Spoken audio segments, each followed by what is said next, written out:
దూరం నుంచి ఒక బ్యాటిల్ షిప్లా కనిపిస్తున్న ఈ సిటీకి చాలా డార్క్ హిస్టరీ ఉంది. చాలా ఇయర్స్ ముందు ఈ ఐలాండ్లో 500 కన్నా ఎక్కువ మంది ఉండేవాళ్ళు. ఇంకా ఇది జపాన్ అండ్ టోటల్ వరల్డ్లోనే మోస్ట్ డెన్స్లీ పాపులేటెడ్ సిటీ. ఇక్కడ కాంక్రీట్తో కట్టిన బిల్డింగ్స్ అండ్ అందులో ఉండే పీపుల్ బిలాంగింగ్స్ ఇప్పటికీ అక్కడే ఉన్నాయి. మేబీ ఇక్కడున్న వాళ్ళు వాళ్ళ బిలాంగింగ్స్ ఇక్కడే వదిలేసి వెళ్ళిపోయారేమో. స్టూడెంట్స్ లేకపోయినా స్కూల్స్ నుంచి పిల్లల నాయిసెస్ వినిపిస్తుంటాయి. ఇక్కడ hospitals, town halls, swimming pools, shops and cinema theatres, ఇలా ఒక సిటీలో కావాల్సిన అన్ని ఫెసిలిటీస్ ఇక్కడ ఉన్నాయి. కానీ ఈరోజు ఈ ఐలాండ్ మొత్తం ఎంటీగా గోస్ట్ టౌన్లా అయిపోయింది. ఎందుకు ఇక్కడ ఉండే థౌజండ్స్ ఆఫ్ పీపుల్లో ఈరోజు ఒక్కరు కూడా ఇక్కడ లేరు? అసలు ఏం జరిగిందని జపాన్ ఎవరిని ఈ ఐలాండ్కి వెళ్లకుండా ఆపుతుంది? Hello people, welcome to tales of Tarun. ఈ ఐలాండ్ని హషిమా అని పిలుస్తారు అండ్ ఇది జపాన్ నాగసాకి నుంచి 15 కిలోమీటర్స్ దూరం సౌత్ చైనా సీలో ఉండే ఈ ఐలాండ్ చూడడానికి బ్యాటిల్ షిప్లా ఉండడం వల్ల దీన్ని బ్యాటిల్ షిప్ ఐలాండ్ అని కూడా అంటారు. ఈ రోజుకి కూడా ఓషన్లో 500 కన్నా ఎక్కువ ఐలాండ్స్ నో పాపులేషన్ జోన్లా ఉన్నాయి. కానీ హషిమా స్టోరీ వాటన్నిటికంటే డిఫరెంట్. వేరే ఐలాండ్స్ ఫారెస్ట్ అండ్ గ్రీనరీతో నిండి ఉంటే హషిమా మాత్రం ఓషన్ మధ్యలో ఒక పెద్ద రాక్తో ఉంది. ఆ టైంలో హషిమా ఐలాండ్ జపాన్ ఎకానమిక్ బూస్ట్లో మేజర్ రోల్ ప్లే చేసింది. దీనికి మెయిన్ రీజన్ ఆ రాక్లో జరిగే కోల్ మైనింగ్. లాస్ట్ 150 ఇయర్స్లో ఓన్లీ ఈ ఐలాండ్ రాక్ బాటమ్ నుంచి 1,65,00,000 టన్స్ ఆఫ్ కోల్ని ఎక్స్ట్రాక్ట్ చేశారు. అంటే ఆ కోల్తో టోటల్ ఇండియా 1 మంత్ వరకు ఫ్రీ ఎలక్ట్రిసిటీ ప్రొడ్యూస్ చేయొచ్చు. 1800స్లో హషిమాకి కొంచెం దూరంగా ఉన్న టకాషిమా ఐలాండ్ మీద ఉన్న వాళ్ళకి కోల్ పీసెస్ కనిపించాయి. ముందైతే వాళ్ళకి దీని వాల్యూ తెలియలేదు. కానీ కొహితా అనే ఒక పర్సన్ యాక్సిడెంటల్గా దీని హీటింగ్ ప్రాపర్టీస్ ఐడెంటిఫై చేశాడు. ఆ రోజు నుంచి టకాషిమా ఐలాండ్ పీపుల్ వాళ్ళ ఏరియాలో ఉండే కోల్ని కలెక్ట్ చేయడం స్టార్ట్ చేసి వాటితో వాళ్ళు ఫైర్ క్యాంప్స్ సెటప్ చేసుకునేవాళ్ళు. చూస్తూ 1850లో నాగసాకి ఒక ఇంటర్నేషనల్ షిప్పింగ్ పోర్ట్ అయిపోయింది. అమెరికా అండ్ చైనా మధ్యన ఇది ఒక power port point, international cargo sailing ships పాయింట్లా అయిపోయింది.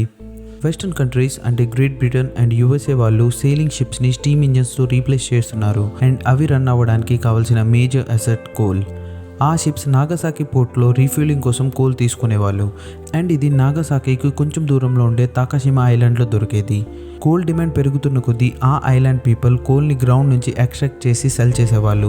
స్లోగా తాకాషిమా ఐలాండ్ మీద కోల్ అయిపోవడంతో వాళ్ళు నియర్ బై ఐలాండ్స్లో కోల్ కోసం సెర్చ్ చేస్తారు అండ్ హషిమాలో కౌంట్లెస్ అమౌంట్ ఆఫ్ కోల్ని ఫైండ్ అవుట్ చేశారు.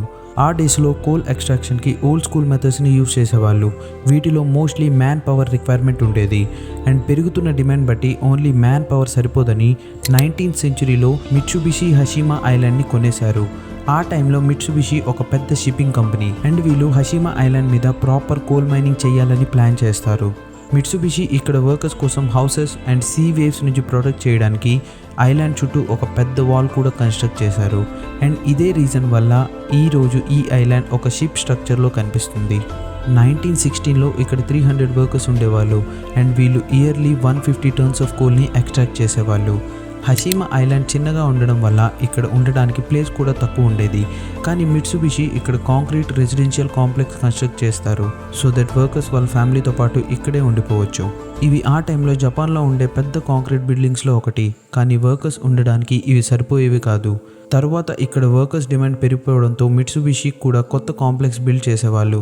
దీంతో పాటు వర్కర్స్ పిల్లల కోసం స్కూల్స్ అండ్ ఎంటర్టైన్మెంట్ సెంటర్స్ కూడా బిల్డ్ చేశారు.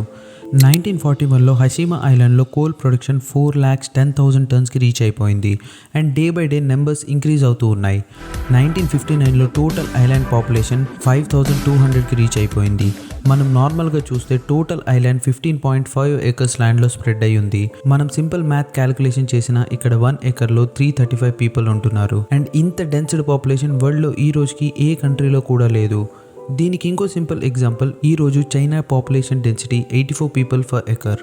కానీ ఓల్డెన్ డేస్లో హషిమాలో 1 acreలో ఇంతమంది అసలు ఎలా ఉండేవాళ్ళో తెలియదు. అక్కడుండే వర్కర్స్ చెప్పిన దాన్ని బట్టి ఒక రూమ్లో 3 కలిసి ఉండేవాళ్ళంట అండ్ అందులో 2 మాత్రమే పడుకోవడానికి ప్లేస్ ఉండేది అండ్ ఇంకో పర్సన్ కబోర్డ్లో పడుకునే వాళ్ళంట. అండ్ మైన్ విషయానికి వస్తే అది హషిమా ఐలాండ్ క్రిందన 1 kilometer డిగ్ చేసేవాళ్ళంట అండ్ అక్కడ టెంపరేచర్ 35 degrees Celsius ఇంకా హ్యూమిడిటీ 95% ఉండేది. ఈ హార్డ్ కండిషన్స్లో వర్కర్స్ వాళ్ళ లైఫ్ రిస్క్ చేస్తూ వర్క్ చేసేవాళ్ళు. హషిమా ఐలాండ్ కోల్ మైనింగ్లో వర్క్ చేస్తూ చాలామంది వర్కర్స్ చనిపోయారు and World War II and అంతకన్నా ముందు కూడా చైనీస్ ఇంకా కొరియన్స్ని ఫోర్స్ఫుల్గా ఆ మైన్స్లో వర్క్ చేయించేవాళ్ళు. దీనికి వరల్డ్ జపాన్ని ఈ రోజు కూడా క్రిటిసైజ్ చేస్తారు. అందుకోసమే వరల్డ్ వార్ 2 తర్వాత జపాన్ ఎంపైర్ ఫేజ్ ఎండ్ అయిపోయాక జపాన్ వాళ్ళు ఇంప్రెషన్ రీగైన్ చేసుకోవడానికి హషిమా ఐలాండ్స్లో వర్కర్స్ కోసం చాలా ఫెసిలిటీస్ బిల్డ్ చేశారు. Like theatres, gyms, high schools and entertainment centres.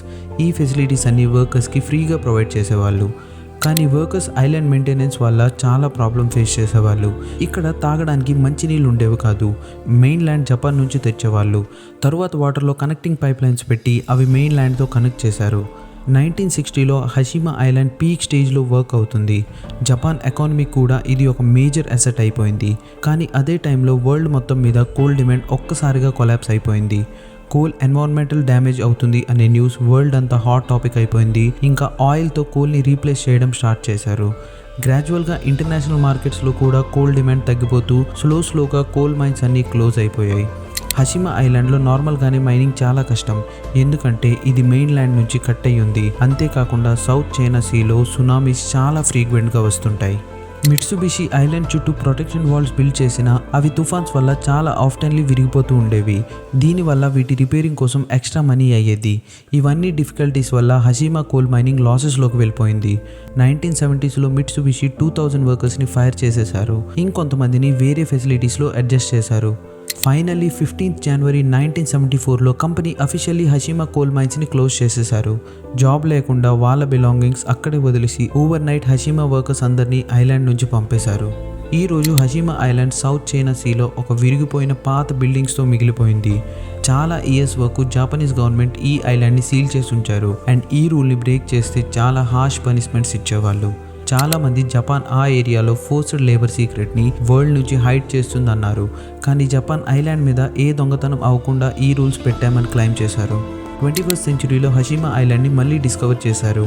And ghost town అనే ట్యాగ్ లైన్తో ఇది చాలా ఫేమస్ అయిపోయింది.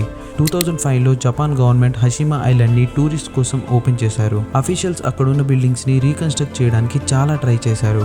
కానీ వీటిలో రీఎన్ఫోర్స్డ్ కాంక్రీట్ చాలా అవుట్ రోటెడ్ అయిపోయింది. అండ్ హార్ష్ వెదర్ కండిషన్స్ వల్ల దీని రీకన్స్ట్రక్షన్ పాసిబుల్ అవ్వలేదు. ఇక్కడ చాలా బిల్డింగ్స్ టైఫూన్స్ వల్ల కొలాప్స్ అయిపోయాయి. ఇంకొన్ని కొలాప్స్ అయ్యే లాస్ట్ స్టేజ్లో ఉన్నాయి. ఐలాండ్లో చిన్న పార్ట్ మాత్రం రిపేర్ చేయగలిగారు.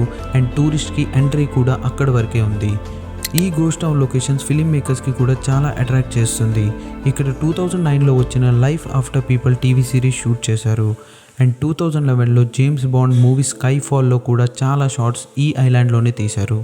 2009లో జపాన్ హషిమా ఐలాండ్ని యునెస్కో వరల్డ్ హెరిటేజ్ సైట్ లిస్ట్లో యాడ్ చేయమని రిక్వెస్ట్ చేశారు. కానీ సౌత్ కొరియా, నార్త్ కొరియా ఇంకా చైనీస్ గవర్నమెంట్ దీన్ని చాలా అపోజ్ చేశారు. వాళ్ళు అక్కడ వర్క్ చేసి సర్వైవ్ అయిన వాళ్ళ ఫీలింగ్స్ని హర్ట్ చేసేలా అవుతుందని క్లెయిమ్ చేశారు. అండ్ వాళ్ళ మధ్యన కాంప్రమైజ్డ్ స్టేట్మెంట్ ఏంటంటే 1940స్లో జపాన్ అక్కడ నిజంగానే ఫోర్స్డ్ లేబర్స్ని వర్క్ చేయించారని ఒప్పుకోవాలి. అండ్ యునెస్కో హెరిటేజ్ సైట్లో కూడా ఆ ఐలాండ్ హిస్టరీలో ఫోర్స్డ్ లేబర్ ఐలాండ్ అని మెన్షన్ చేయాలి. అండ్ జపాన్ కూడా దీనికి యాక్సెప్ట్ చేశారు. ఈ వీడియో కానీ మీకు ఇన్ఫర్మేటివ్ అనిపిస్తే like, share and subscribe. Thank you for watching.